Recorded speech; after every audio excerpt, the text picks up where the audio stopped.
নবনীরদনিন্দিত কান্তিধারম রসসাগর নাগর ভূপবরং।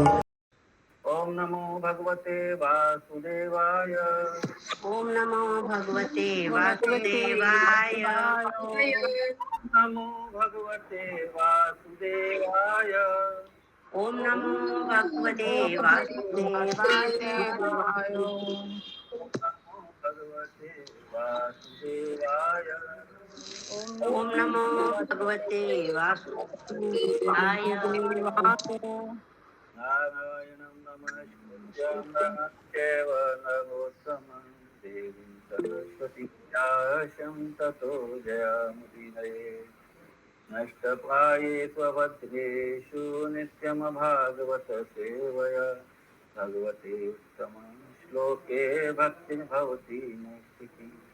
कृष्णाय वासुदेवाय देवकी नन्दनाय च नन्दगोपकुमाराय गोविन्दाय नमः।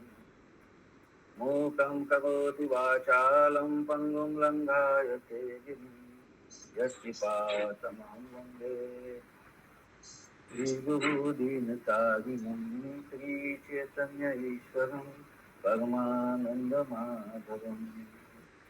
तो हम लोग स्कंद 5 का चौथे अध्याय को आज चालू करेंगे। तो हम लोग उसी से प्रभुपाद का प्रणाम मंत्र पढ़ते हैं। नमो ओम विष्णुपादाय कृष्णपृष्ठाय भूतले श्रीमते भक्ति वेदांत स्वामी नामिने नमस्ते सारस्वती देवे गौरवाणी प्रचारिणे निर्विशेषवादी माता देश प्रभुपाद की जय।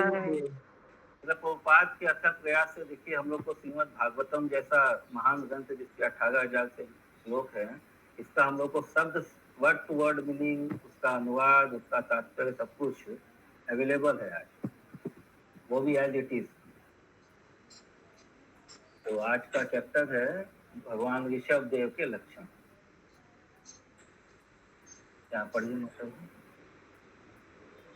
हरे कृष्णा। श्रीमद् भागवतम अध्याय 4 भगवान ऋषभ देव के लक्षण। इस अध्याय में महाराज नाभि के पुत्र ऋषभ देव के 100 पुत्रों की उत्पत्ति का वर्णन है, जिनके शासन काल में संसार सभी प्रकार से सुखी रहा।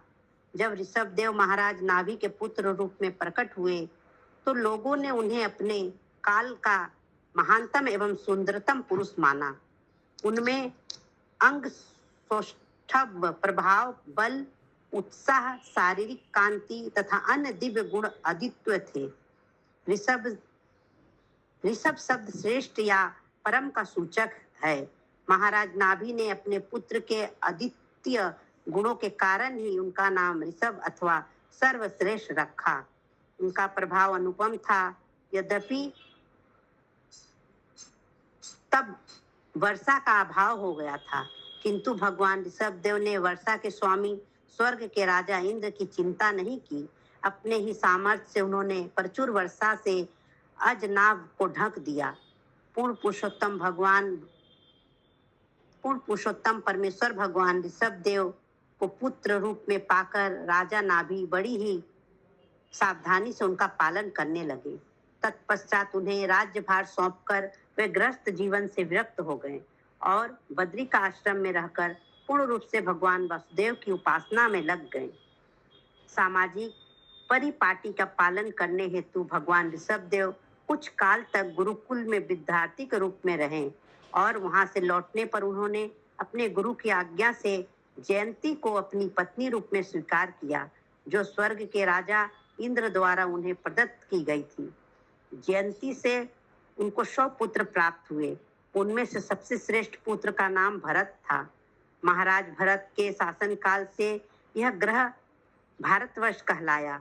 भगवान ऋषभ देव के शेष पुत्रों में कुशावर्त, इलावर्त, ब्रह्मावर्त, मलय, केतु, भद्रसेन, इंद्र, स्प्रक, विदर्भ तथा कीटक प्रमुख थे।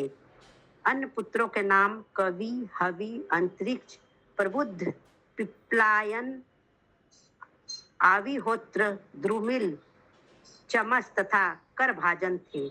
ये 9 पुत्र राज्यकाल न करके श्रीमद् भागवतम के धार्मिक आदेशों का पालन करते हुए कृष्ण भावना अमृत के साधु प्रचारक बन गए। इन सबके लक्षणों तथा कार्यों का वर्णन श्रीमद् भागवतम के 11वें स्कंद में कुरुक्षेत्र में वसुदेव जी और श्री नारद मुनि के वार्तालाप के समय हुआ है। सामान्य जनता को शिक्षा देने हेतु राजा ऋषभ देव ने अनेक यज्ञ किए और अपने पुत्रों को जनता पर शासन करना सिखाया। हरे कृष्ण। हरे कृष्ण। हाँ, सची माता जी। मुझे यहाँ पे लिखा था कि अजनाब को ढक दिया अपने प्रभाव से। अजनाब क्या हुआ? तो जगह का नाम होगा। ओह अच्छा, ठीक है।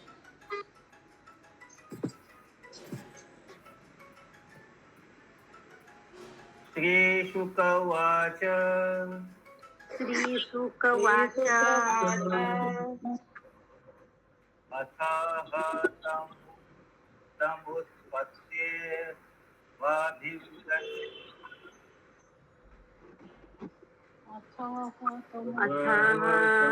समुत्पत्त्या एव अभिवजन्मान भगवत लक्षणम्। भगवत लक्षणम साम्यो वशं वैराग्येश्वरे। भगवत लक्षणम साम्य उपसम वैराग्य ऐश्वर्य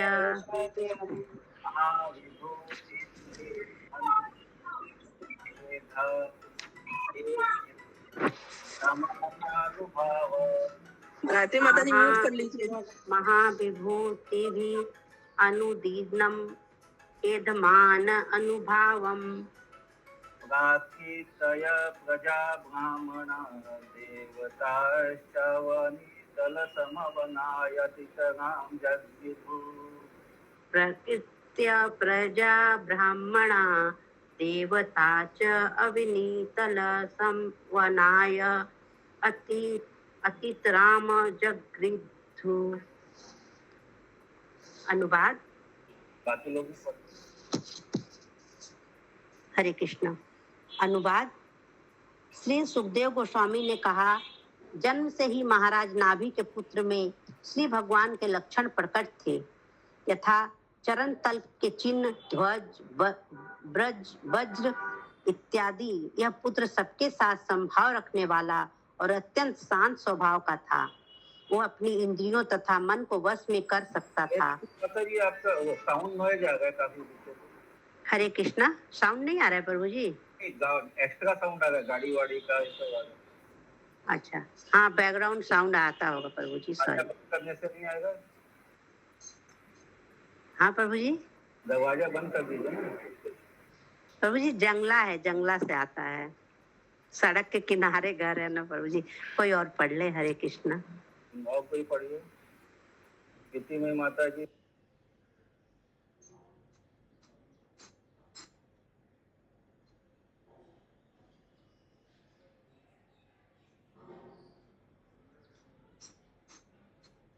नहीं प्रभु जी, नहीं होगा आज।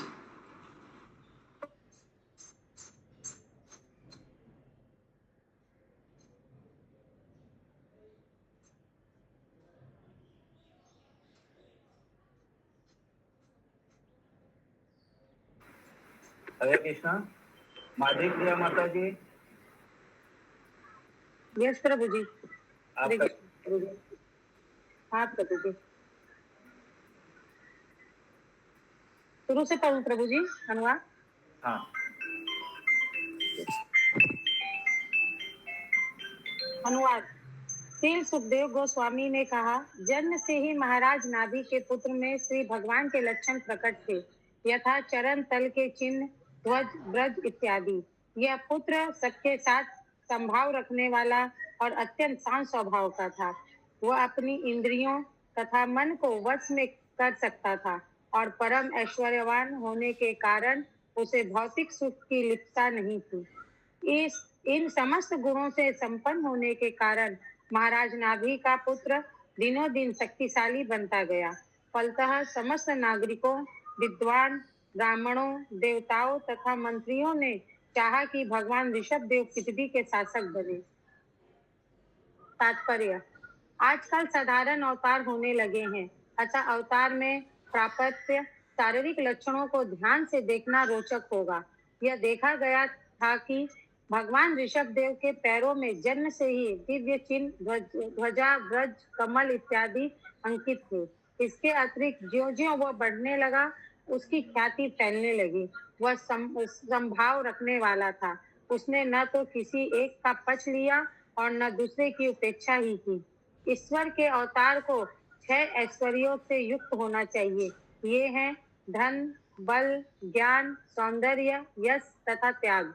कहा जाता है कि भगवान ऋषभ देव सभी ऐश्वर्यों से युक्त होकर भी भौतिक सुख में तनिक भी आसक्त नहीं थे। वे आत्म संयमी थे, इसलिए सभी उन्हें चाहते थे। उनके अपूर्व गुणों के कारण सभी चाहते थे कि वे पृथ्वी पर राज्य करें। ईश्वर के अवतार को अनुभवी लोग शास्त्रों में वर्णित लक्षणों द्वारा स्वीकार करते हैं। अवतार की स्वीकृति कभी भी अल्पज्ञ होने की चाटुकारी से नहीं होती। हरे कृष्ण।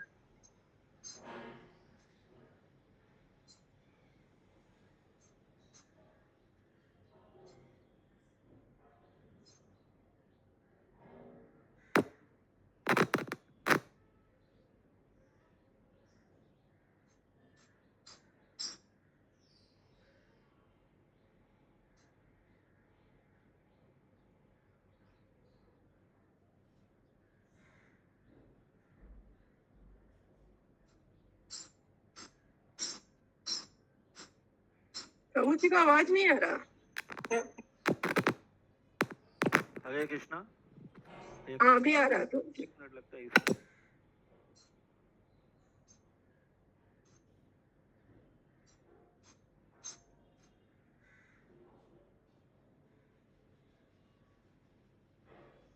क्या हो गया?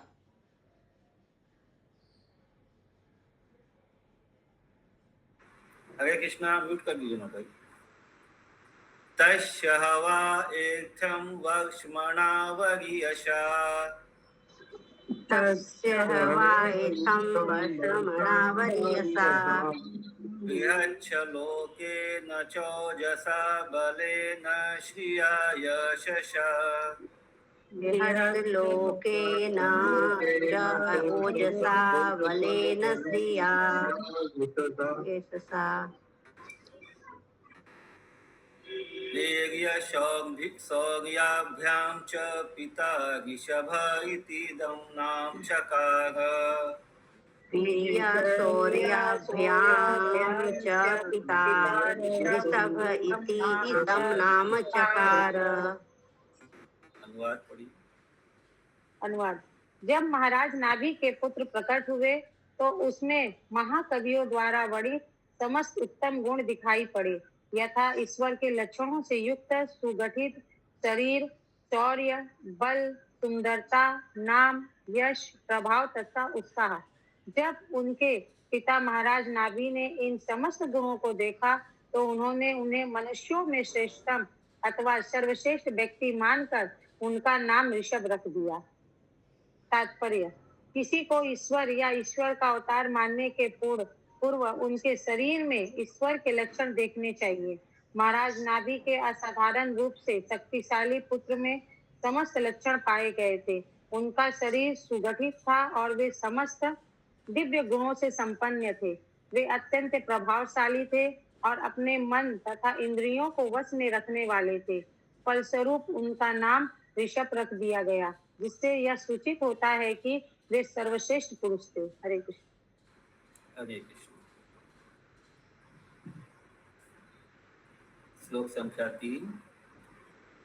यस्य हेन्द्रस्पर्धमानो भगवान् वर्षेण ववत्स यस्य हि इन्द्रगर्भमानः भगवान् वर्षेण ववत्स तद अवधार्य भगवान् ऋषभदेवो योगेश्वर अवधार्य भगवान ऋषभदेव योगैश्वरः प्रहस्यात्मयोगमायया स्ववक्समजनाभं नामाभ्यवत्सत प्रहस्य आत्मयोगमायया स्ववर्षम् अजनाभं नाम अभ्यवर्षत। हरे कृष्ण। तो माता जी पूछ रहे थे अजनाभ जो है उनका स्थान था, जहाँ पे वो ऋषभदेव जहाँ पे थे वो उस जगह का नाम था अजनाभ। अनुवाद। भौतिक रूप से महान ऐश्वर्यशाली स्वर्ग का राजा इंद्र राजा ऋषभ देव से ईर्ष्या करने लगा, अतः उसने भारतवर्ष नामक लोक पर जल बरसाने बंद कर दिया। उस समय समस्त योग शक्तियों के स्वामी भगवान ऋषभ देव इंद्र का उद्देश्य समझ गए और थोड़ा मुस्कुराए। तब उन्होंने अपने शौर्य तथा अंतरंगी शक्ति योग माया से अजनाभ नाम से विख्यात अपने देश में प्रचुर वर्षा की। तात्पर्य। इस श्लोक में भगवान शब्द 2 बार प्रयुक्त हुआ है। इंद्र तथा श्री भगवान के अवतार ऋषभ देव, इन दोनों को भगवान कहा गया है। कभी कभी श्री नारद मुनि तथा ब्रह्मा भी भगवान कहकर संबोधित किए जाते हैं। इस श्री भगवान शब्द का अर्थ है ब्रह्मा की श्री नारद मुनि अथवा इंद्र के समान अत्यंत ऐश्वर्यवान एवं शक्तिशाली व्यक्ति। अपने अद्वितीय वैभव के कारण ये सभी भगवान कहे जाते हैं। राजा ऋषभदेव श्री भगवान के अवतार थे, अतः वे आदि भगवान थे। फलस्वरूप यहाँ उन्हें योगेश्वर कहा गया है, जिसका अर्थ यह है कि उनमें अत्यंत प्रबल दिव्य शक्ति थी। वे वर्षा के लिए इंद्र पर आश्रित नहीं थे, वे स्वयं जल की पूर्ति कर सकते थे और उन्होंने ऐसा किया भी। श्रीमद् भगवद गीता में उल्लेख हुआ है, यज्ञादभवति पर्जन्य। यज्ञ करने से आकाश में वर्षा के मेघ दिखाई पड़ते हैं। यद्यपि मेघ तथा वर्षा स्वर्ग के राजा इंद्र के अधीन है, किंतु यदि वह वर्षा नहीं करता है तो यज्ञ अथवा यज्ञपति कहलाने वाले श्री भगवान यह कार्य स्वयं अपने हाथों में ले लेते हैं। इसलिए अजनाभ देश में प्रचुर वर्षा हुई। यदि यज्ञपति चाहे तो अपनी किसी अधीनस्थ की सहायता के बिना भी वे कोई भी कार्य कर सकते हैं। इसलिए श्री भगवान सर्वशक्तिमान कहलाते हैं। इस कलयुग में अतः अनावृष्टि हरे कृष्ण जो तो बाकी सब जो देवी देवता वो अधीनस्थ है, मतलब वो केवल सबऑर्डिनेट है हेल्प करने के लिए। ये मतलब ये लोग कंट्रोलर नहीं है उस चीज के, वो केवल कोऑर्डिनेटर है। लेकिन भगवान चाहे तो उनके कोऑर्डिनेशन के बिना भी सब कुछ कर सकते हैं।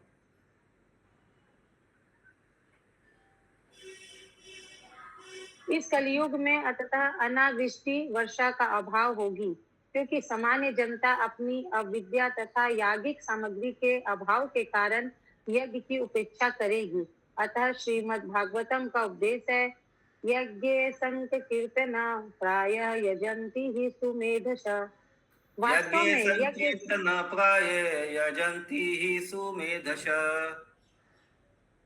वास्तव में यज्ञ का उद्देश्य पूर्व पुरुषोत्तम भगवान को प्रसन्न करना है। यद्यपि इस कलयुग में अभाव तथा अज्ञानता का बोलबाला है, किंतु तो भी मनुष्य संकीर्तन यज्ञ तो कर ही सकता है। प्रत्येक समाज के प्रत्येक परिवार को चाहिए कि प्रतिदिन संध्या समय संकीर्तन यज्ञ करें। इस प्रकार से वर्षा का अभाव नहीं हो रहेगा। भौतिक रूप से सुखी होने तथा मानसिक रूप से उन्नत होने के लिए यह अनिवार्य है कि इस युग में संकीर्तन यज्ञ किया जाए। हरे कृष्ण। तो सभी को संध्या काल में संकीर्तन कीर्तन यज्ञ करना चाहिए। श्लोक संख्या 4।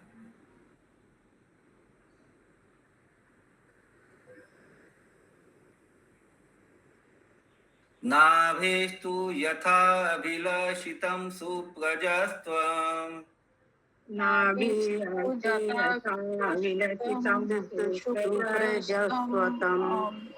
अवरुध्याति प्रमोद भाग विध्वलो गदगदक्षर्य अवरुद्ध अति प्रमोद भर विहल गदगद अचर्या गिरा गदगदयक्षरया गिरा स्वयं गृहीत नरलोक सधर्म भगवन्तं स्वैरम गृहीत नरलोक समधर्म भगवंतम पुराण पुरुषं माया विलसितमतिवत्सता तेति पुराण पुरुषम माया विलसित मति अनुराग उपाललयं परं निर्वृतिम् उपागीता अनुरागम लवलादयन् परां निवृत्तिं उपगतः। अनुवाद। अपनी इच्छा अनुसार श्रेष्ठ पुत्र पाकर राजा नाभि सदैव दिव्य आनंद के कारण विह्वल और पुत्र के प्रति अत्यंत वत्सल हो उठे। उन्होंने गदगद वाणी से उसे मेरे प्रिय पुत्र, मेरे प्यारे शब्दों से संबोधित किया। ऐसी बुद्धि योग माया से उत्पन्न हुई, जिसके कारण उन्होंने परम पिता भगवान को अपने पुत्र के रूप में स्वीकार किया। ईश्वर भी अपनी परमेच्छा के कारण उनके पुत्र बने और उनके साथ ऐसा व्यवहार किया जैसे वे कोई सामान्य मनुष्य हों। इस प्रकार वे अपने दिव्य पुत्र का बड़े ही लाड प्यार से लालन पालन करने लगे और वे दिव्य आनंद, हर्ष तथा भक्ति से भाव विभोर हो गए। तात्पर्य: यहाँ माया शब्द का प्रयोग मोह के अर्थ में हुआ है। पूर्ण पुरुषोत्तम भगवान को अपने पुत्र रूप में पाकर महाराज नाभि सचमुच मोहग्रस्त थे, किंतु यह दिव्य मोह था। ऐसा मोह आवश्यक है, क्योंकि बिना इसके कोई परम पिता को अपने पुत्र के रूप में कैसे स्वीकार कर सकता है। श्री भगवान अपने एक भक्त के पुत्र के रूप में वैसे ही प्रकट होते हैं जिस प्रकार भगवान श्री कृष्ण नंद महाराज और यशोदा माता के पुत्र रूप में प्रकट हुए थे। यह भक्त अपने पुत्र को पूर्ण पुरुषोत्तम भगवान रूप में कभी भी नहीं सोच सकते थे, क्योंकि ऐसा करने से उनके मातृ पितृ प्रेम में बाधा उत्पन्न होती। हरे कृष्ण। श्लोक संख्या 5।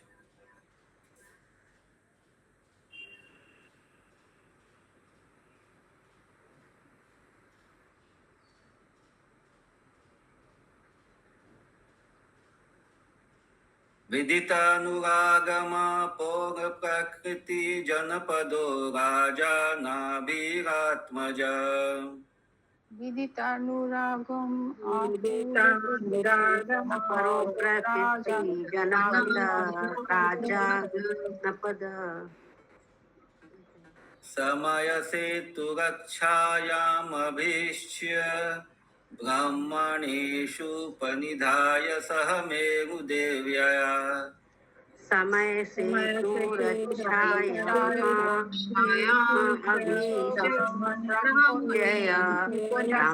ब्राह्मणेषुपनिधाय सह मेरुदेव्या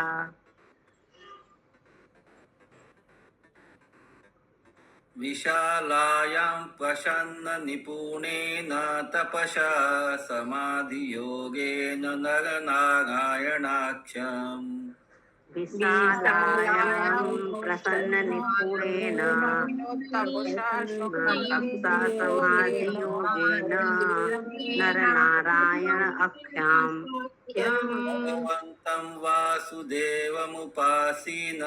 कालेन तन्महिमानवाप भगवन्तं वासुदेवम् उपासीन कालेन तन्महिमानम् अवाप। अनुवाद। राजा नाभि ने समझ लिया था कि उनका पुत्र ऋषभदेव नागरिकों, प्रशासकों तथा मंत्रियों में अत्यंत लोकप्रिय है।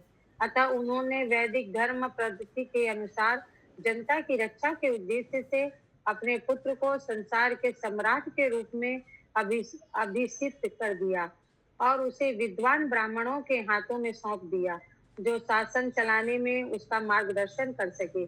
फिर महाराज नाभि अपनी पत्नी मेरु देवी के साथ हिमालय पर्वत स्थित बद्रिका आश्रम में गए और वहां पर अत्यंत प्रसन्नता पूर्वक एवं निपुणता के साथ तपस्या में लग गए। पूर्ण समाधि में उन्होंने श्री कृष्ण के ही पूर्ण विस्तार भगवान नारायण की उपासना की। अतः कालकर्म में महाराज नाभि को वैकुंठ प्राप्त हुआ। तात्पर्य: जब महाराज नाभि ने देखा कि उनका पुत्र ऋषभदेव जनता तथा राज्य अधिकारियों के बीच अत्यंत लोकप्रिय हो गया है, तो उन्होंने उसे राज सिंहासन पर आसीन करने का निश्चय किया। साथ ही वे अपने पुत्र को बुद्धिमान ब्राह्मणों के हाथों में सौंपना चाहते थे। इसका तात्पर्य यह हुआ कि राजा को बुद्धिमान ब्राह्मणों की देख रेख में वैदिक नियमों के अनुसार राज्य करना होता था, जिससे वे मनुस्मृति तथा इसी प्रकार के वैदिक शास्त्रों के अनुसार सलाह दे सके। राजा का यह कर्तव्य है कि वह वैदिक नियमों के अनुसार शासन चलाए। वैदिक नियमों के अनुसार समाज 4 वर्गों में विभाजित है: ब्राह्मण, क्षत्रिय, वैश्य तथा शूद्र। चातुर्वर्ण्यम मया सृष्टम गुण कर्म विभागशः। समाज को इस प्रकार विभाजित करने के पश्चात यह राजा का कर्तव्य है कि वह यह देखे कि प्रत्येक व्यक्ति अपने वर्ण जाति के अनुसार वैदिक नियमों का पालन करे। ब्राह्मण को चाहिए कि वह जनता को ठगे बिना ब्राह्मण का कर्तव्य निभाए। बिना योग्यता के किसी को ब्राह्मण कहलाने का अधिकार नहीं है। यह राजा का कर्तव्य है कि वह देखे कि प्रत्येक व्यक्ति वैदिक नियमानुसार अपना व्यावसायिक कर्तव्य निभाए। साथ ही जीवन के अंत समय में निवृत्त होना अनिवार्य है। महाराज नाभि राजा रहते हुए भी गृहस्थ जीवन से विरक्त हो गए और अपनी पत्नी के साथ हिमालय बद्रिकाश्रम चले गए, जहाँ नर नारायण विग्रह की उपासना की जाती है। प्रसन्न निपुण तपसा शब्दों से सूचित होता है कि राजा ने अत्यंत प्रसन्नता पूर्वक तथा दक्षता के साथ सभी प्रकार की तपस्याएं की। सम्राट होते हुए भी अपने सुविधामय जीवन का परित्याग करने में उन्हें कोई कठिनाई नहीं हुई। बद्रिका आश्रम में कठिन तपस्या करते हुए भी वे अत्यंत प्रसन्न थे और सभी कार्य दक्षता पूर्वक करते रहे। इस प्रकार कृष्ण भावना मित्र समाधि योग में पूर्ण निमग्न रहकर और सतत भगवान वासुदेव श्री कृष्ण का ध्यान करते हुए महाराज नाभि ने जीवन के अंतिम काल में सफलता प्राप्त की और वैकुंठ लोक को भेज दिए गए। यही वैदिक जीवन पद्धति है। मनुष्य को जन्म मृत्यु के चक्र से छूटकर घर वापस लौट जाना चाहिए। इस प्रसंग में तन मही मानम अवाप शब्द अत्यंत महत्वपूर्ण है। श्रीधर स्वामी कहते हैं कि महिमा का अर्थ इसी जीवन में मुक्ति है। हमें इस जीवन में इस प्रकार से कर्म करना चाहिए कि इस शरीर को त्यागने के उपरांत हम बारंबार होने वाले जन्म मरण के बंधन से मुक्त हो सके।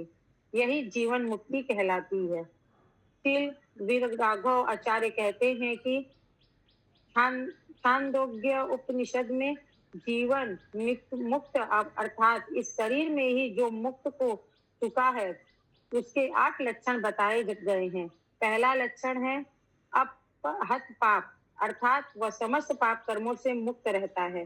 जब तक मनुष्य भौतिक शक्ति के अंतर्गत माया के चंगुल में रहता है, तब तक वह पाप कर्म में लगा रहता है। श्रीमद् भगवद गीता में ऐसे मनुष्यों को दुष्कृतन कहा गया है, जिससे यह सूचित होता है कि वह सदैव पाप कर्म में संलग्न रहते हैं। जो जीवन मुक्त है वह कभी पाप नहीं करता। व्यभिच विचार, नशा, मांसाहार तथा दूध कीड़ा, ये ही पाप कर्म है।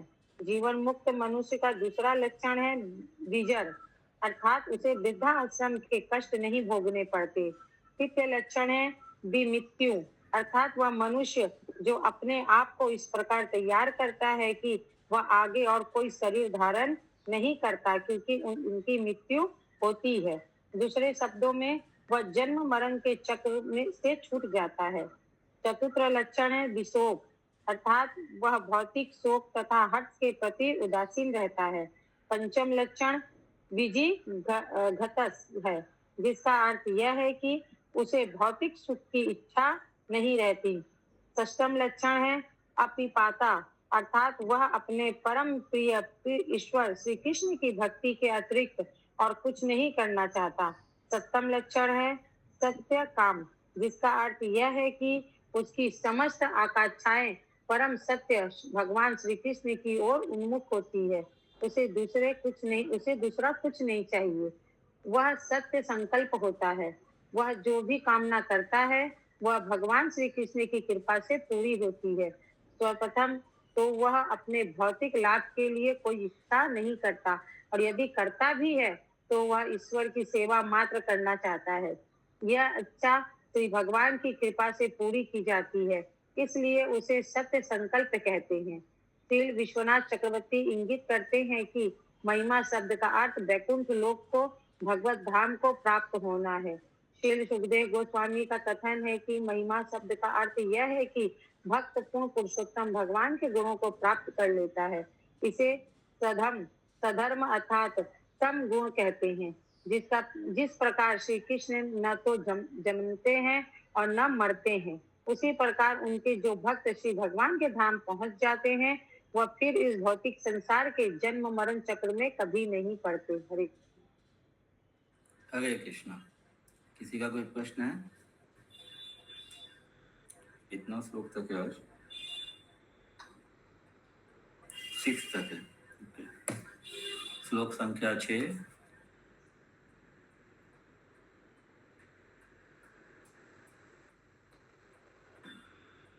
यस्यः पाण्डवेय श्लोकावुदाहरन्ति यस्य उदाहरन्ति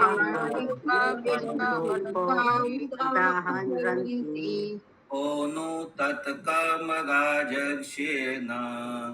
भरे नाभेरन्वाचरेत् पुमान्।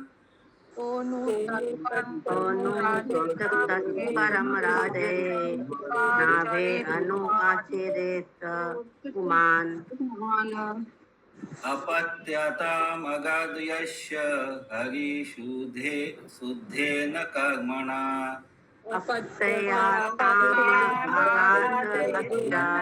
हरिशुद्धेन कर्मणा। अनुवाद। हे महाराज परीक्षित, महाराज नाभि के यश गान में प्राचीन मुनियों ने 2 श्लोक रचे। उनमें से एक यह है, महाराज नाभि जैसी सिद्धि अन्य कौन प्राप्त कर सकता है? उनके कर्मों तक कौन पहुंच सकता है? उनकी भक्ति के कारण पुरुषोत्तम भगवान ने उनका पुत्र बनना स्वीकार किया। तात्पर्य।